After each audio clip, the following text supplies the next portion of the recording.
Penganiayaan berujung maut terjadi di Banjar Dinas Tegalantang, Desa Pengulon, Kecamatan Grogak Buleleng, Senin 22 November.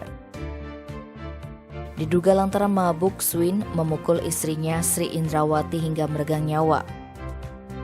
Kasubag Humas Polres Buleleng, Ibtu Sumarjaya mengatakan, pelaku mulanya menggelar pesta miras bersama sejumlah rekannya Senin 22 November sekitar pukul 20 WITA di warung miliknya.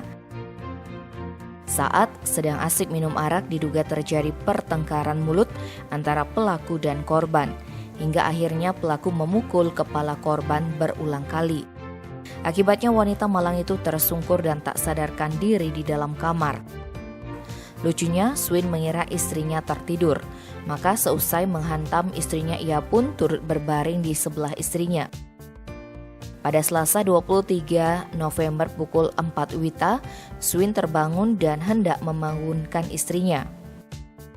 Namun, Sri tidak berkutik sedikit pun. Swin mendapati tubuh istrinya telah kaku dan tidak bernafas. Mendapati sang istri telah tewas, Swin kemudian melaporkan ke Mapolsek Cilukan Bawang. Berdasarkan hasil pemeriksaan medis, ditemukan luka lebam di bagian mata kiri dan kanan korban, bibir dan lubang hidung berdarah, bagian punggung kiri serta kedua tangan lebam. Saat ditemukan, posisi korban dalam kondisi terlentang menggunakan baju abu-abu. Jenazah korban dibawa ke RSUD Buleleng untuk dilakukan visum oleh tim forensik RSUD Buleleng. Tim Bali Express melaporkan.